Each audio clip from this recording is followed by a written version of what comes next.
Yes, good morning my dear students. Class fifth. तो आज हम पढ़ने वाले हैं चैप्टर नंबर 4 दिया है इंट्रोडक्शन टू एमएस एक्सेल। इससे पहले हमने चैप्टर पढ़ा था 3 हार्डवेयर एंड सॉफ्टवेयर। वो चैप्टर मैं आपको पहले भी पढ़ा चुका हूँ। पीडीएफ ये सभी चैप्टर्स की जा चुकी है। इस चैप्टर की पहले ही पीडीएफ मैंने भेज दी है। सिलेबस आपका कंप्लीट है। और अगर किसी बच्चे के पास पीडीएफ नहीं है जो चैप्टर्स मैंने इसमें कराए हैं, तो वो मुझे पर्सनली फ़ोन करके भी बोल सकता है कि सर मेरे पास इन चैप्टर्स की पीडीएफ नहीं है, तो प्लीज़ सर आप मुझे सेंड कर दीजिए, तो मैं उसको भेज दूँगा। तो चलिए आज हम पढ़ने वाले हैं chapter 4 introduction to MS Excel. Page number दिया 36। तो देखिए एमएस एक्सेल क्या होता है कि स्प्रेडशीट प्रोग्राम होता है। स्प्रेडशीट से मतलब होता है कि इसमें आप डाटा एंट्री कर सकते हो। रो और कॉलम पहले से ही बना रहता है। डाटा को आप एक टेबुलर फॉर्म में डालते हैं। टेबुलर फॉर्म मतलब जैसे कि ये हमारी रोज होती है इस तरह, और ये होते हैं हमारे कॉलम्स। ठीक है भाई, ये टेबल पहले से ही ऑलरेडी पूरे पेज पे आपके बनी रहती है एक्सेल में, और डाटा आप इन सेल्स में एंटर करते हैं। तो इसी चीज को बोलते हैं स्प्रेडशीट। ठीक है, तो आज हम इंट्रोडक्शन दे रहे हैं एमएस एक्सेल के बारे में, आपको बताने वाले हैं। तो दिया है introduction to spreadsheet. A spreadsheet is a rectangular table और ग्रिड ऑफ इंफॉर्मेशन। तो मैंने आपको पहले ही बताया कि स्प्रेडशीट क्या एक रेक्टेंगल टेबल होती है, या फिर ग्रिड मान लीजिए, ये पूरा ग्रिड है जिसमें रो और कॉलम सारी चीजें होती है। ऑफ इंफॉर्मेशन का, ऑफ्टन फाइनेंशियल इंफॉर्मेशन, यानी कि फाइनेंशियल इंफॉर्मेशन आप इसमें डाल सकते हैं। The word spreadsheet refer to the format. जो वर्ड दिया है हमारा स्प्रेडशीट, वो रेफर होता है किस पे? Refer to the format use to the present book keeping ledger. तो जिसका यूज मोस्टली बुक कीपिंग, यानी कि जो अकाउंट से रिलेटेड होते हैं, जो हिसाब किताब रखने वाले होते हैं, बही खाता वगैरह होते हैं, जिसमें हम पर डे का अपना कैलकुलेशन रखते हैं, उसके अंडर में उसको रेफर किया जाता है। with the columns for the categories of the expenses across the top, invoice listed down to the left margin, and among the each payment in cell where row and column intersect। तो देखिए ये हमारा इस तरह बना होता है, इसमें हम डालते हैं, ये कॉलम्स होते हैं हमारे और ये हमारी रोज होती है। ऐसे हमारी जो वर्टिकली होती है रो होती है, हॉरिजॉन्टली हमारे कॉलम्स होते हैं। आगे क्या दिया? Spreadsheet is the grid of row and column contain number and text. Spreadsheet क्या होती है? ग्रिड होती है रो और कॉलम्स की। रो और कॉलम्स दिए हैं जो कंटेन करती है नंबर्स एंड टेक्स्ट, जिसमें आप नंबर्स लिख सकते हैं 1 2 3 4 5 जो आप चाहो नंबर्स में, डिजिट में, या फिर टेक्स्ट, कोई भी टेक्स्ट भी आप इसमें लिख सकते हैं। It allow you to manage predicate and present information. तो ये आपको परमिशन देती है, अलाउ करती है कि आप अपने डाटा को किस तरह से रख सकते हैं। Electronic spreadsheet hold the formula in cell. तो इसमें फॉर्मूला भी लगता है, जैसे मैथमेटिक्स में हमारे फॉर्मूले होते हैं, तो वो सारे फॉर्मूले इसमें भी चल जाते हैं। जैसे ऐड करना हो तो ऐड भी करेगा, सब्ट्रैक्ट करना है सब्ट्रैक्ट भी करेगा, कैलकुलेशन में मैथमेटिक्स से रिलेटेड है जो भी वो करेगा। That are the servers calculator, जो हमारे कैलकुलेटर करता है वो सब काम ये करती है। These formula allow us to perform the calculation much faster and more accurately than the calculation done with the pencil, paper and calculator.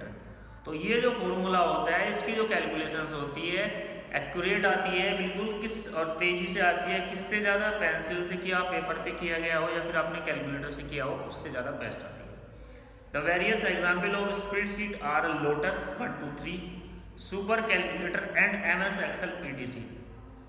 तो अगर हम स्प्रेडशीट सॉफ्टवेयर की बात करें तो स्प्रेडशीट सॉफ्टवेयर में आपका लोटस 1 2 3 है, सुपर कैलकुलेटर है, और इसके अलावा है एमएस एक्सेल ETC। इसके अलावा भी बहुत सारे सॉफ्टवेयर हैं। तो स्टार्टिंग एमएस एक्सेल अगर हमें स्टार्ट करना है तो हम उसको स्टार्ट कैसे करते हैं? सबसे पहले click on the desktop icon of the MS Excel. अगर आपके डेस्कटॉप पर एमएस एक्सेल का आइकन बना है, उस पर आप डबल क्लिक कर दीजिए, आपका एक्सेल खुल जाएगा। अगर नहीं है तो कैसे करेंगे? दूसरा मेथड दिया है। और इसके अलावा क्या कर सकते हैं? Click the start button. तो कंप्यूटर में जाएंगे, स्टार्ट बटन पे क्लिक करेंगे, क्लिक ऑन ऑल प्रोग्राम, फिर ऑल प्रोग्राम पे क्लिक करेंगे, and then click Microsoft Excel. तो इसने एक स्टेप खा लिया है बीच में बुक वाले ने।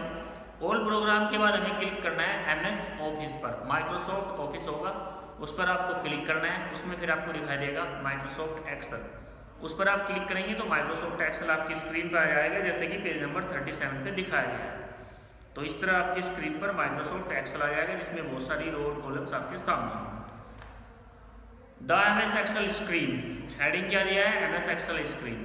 N Excel spreadsheet also called the workbook, इसको हम वर्कबुक भी कह सकते हैं, स्प्रेडशीट ना कह के आप इसे वर्कबुक भी कह सकते हैं, कोई प्रॉब्लम नहीं है, वर्कबुक भी चल जाता है आपका। Is divided into row and columns with the heading, तो जो वर्कबुक होती है हमारी डिवाइड रहती है रो और कॉलम में with the headings. These headings are the combinations of numbers well alphabet, तो ये जो हेडिंग्स होते हैं हमारे कम्बाइनेशन होते हैं नंबर्स के और अल्फाबेट्स के। कैसे भाई, जैसे ये हमारे कॉलम्स होते हैं तो इनको हम डिफाइन किससे करते हैं, ए बी सी डी, तो इनको तो हम करते हैं अल्फाबेट से, ए बी सी डी से, कॉलम्स को जो ऐसे है हमारे। और जो हमारी ये रोज होती हैं, इस तरह जो हमारी रोज है इसको करते हैं 1 2 3 4, ठीक है भाई। तो इन दोनों को हम अलग अलग नेम से प्रीफेयर करते हैं। We will introduce you to common screen elements found in Excel, हम आपको इंट्रोड्यूस करा देते हैं किससे, जो हमारी स्क्रीन होती है एमएस एक्सेल की, उसमें कौन कौन से एलिमेंट्स होते हैं। If you have different versions of MS Excel different spreadsheet program, the screen and menus may differ, अगर आप अलग अलग स्क्रीन जो एक्सेल है 2007 2010 2015 अलग अलग वर्जन आप यूज कर रहे हैं तो कुछ एक दो फंक्शन आपका डिफरेंट हो सकता है। The MS Excel screen is shown below, तो जो एमएस एक्सेल स्क्रीन है वो नीचे आपको दिखाई गई है, उसको आप देखिए क्या दिया है। सबसे पहले टाइटल बार, तो टाइटल बार मैंने कितनी बार पढ़ाया है कि कोई भी एप्लीकेशन सॉफ्टवेयर आप यूज करोगे सबसे ऊपर टॉप पर एक ब्लू कलर की जो पट्टी आती है जो होगी उस वो हमारी टाइटल बार होती है, जिस पर हमारे 3 बटन्स होते हैं, क्लोज, मिनिमाइज, मैक्सिमाइज और रिस्टोर, और उस पर प्रोग्राम का नेम लिखा रहता है, तो उसको हम टाइटल बार कहते हैं। बुक में देखिए क्या कह रहा है, appear at the top of the screen, screen की बिल्कुल टॉप पे मिलेगी। It has an Excel control menu, और ये एक्सेल की जो मेन्यू है उसको कंट्रोल मेन्यू होते हैं उससे ऊपर होती है। It also display the name of the application and active workbook, और ये आपको दिखाती है कि आपने कौन सा सॉफ्टवेयर खोला हुआ है। अगर आपने फाइल खोली हुई है तो एक्सेल की कौन सी फाइल आपने खोली हुई है वो आपको ये बता देती है। नीचे पिक्चर्स भी दी है टाइटल बार की, लिखा है माइक्रोसॉफ्ट एक्सेल बुक 1, ठीक है। आगे चलेंगे, नेक्स्ट पेज टर्न कीजिए। Menu bar appear just below the title bar, it has the Excel menu option, तो ये जो मेन्यू बार होती है हमारी टाइटल बार की जस्ट नीचे ही होती है, एकदम जस्ट नीचे, और उसमें बहुत सारे ऑप्शंस होते हैं। उसके बाद दिया है हमारा फॉर्मेटिंग टूल बार।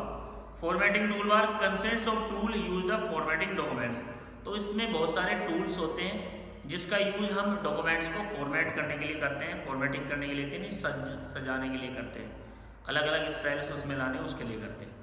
उसके बाद यह standard tool bar consist of general commands and utilities, इसमें कुछ जनरल कमांड्स होती है जैसे लैंग्वेज बदलनी है, साइज चेंज करना है, कलर करना है, बोल्ड इटैलिक करना है, अंडरलाइन करना है, तो इस तरह की बहुत सारी चीज़ें आपको इसमें मिल जाती है standard tool bar.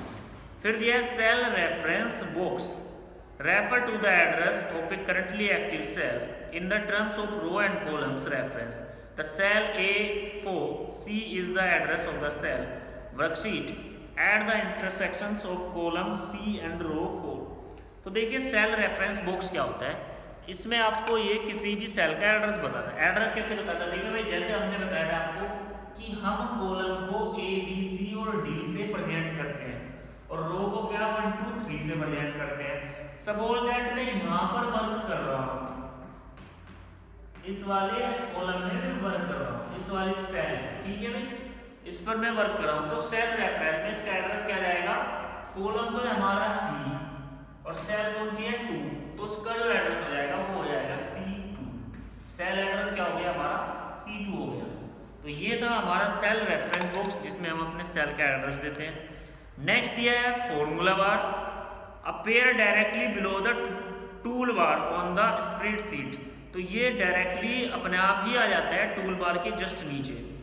Display the contents of the current cell को दिखाएगा character by the characters as it's the type. और जो भी चीज आप सेल में टाइप करते हो नीचे, सेल मैंने आपको बताया, जो भी चीज आप सेल में टाइप करते हो उसको भी ये तुरंत दिखा देता है। नेक्स्ट क्या दिया है, worksheet tabs help the user create the additional worksheet in a single Excel file. अब देखिए इस नीचे पिक्चर्स भी दी है। जब हम एक्सेल को ओपन करते हैं तो हमारे पास 3 शीट्स आती है एक वर्कबुक में, शीट 1, शीट 2, शीट 3। इसके अलावा अगर हमारा वर्क बहुत ज़्यादा है, हमें लग रहा है कि हमारा वर्क 3 शीट पे कंप्लीट नहीं होगा, जैसे 3 पेजेस पे कंप्लीट नहीं होगा, तो हम एक पेज और चाहते हैं, तो वर्कशीट टैब से आप 1 से 2, 3 से 4, 5, 6 जितने पेज आप चाहो इतनी शीट्स आप ले सकते हैं। आगे दिया है the status bar, scroll bar, rows. तो डियर स्टूडेंट्स आज के लिए इतना ही, बाकी आप इसे पढ़ लेना। इसको पढ़ाएंगे हम कल। दोबारा से फिर कहना चाहूँगा कि अगर किसी बच्चे के पास इस बुक का सिलेबस पूरा हो चुका है, पीडीएफ नहीं है, तो मुझे पर्सनली फ़ोन करें कि सर हमारे पास इस चैप्टर की पीडीएफ नहीं है, क्योंकि फाइनल एग्जाम अब आपके होने वाले हैं और हो सकता है स्कूल में बुलाकर ही आपके फाइनल एग्जाम लिए जाए। तो सभी स्टूडेंट्स अपनी प्रिपरेशन रखें और कोई प्रॉब्लम मुझे पर्सनली फ़ोन करके भी बताएं। तो आज के लिए इतना ही, थैंक यू।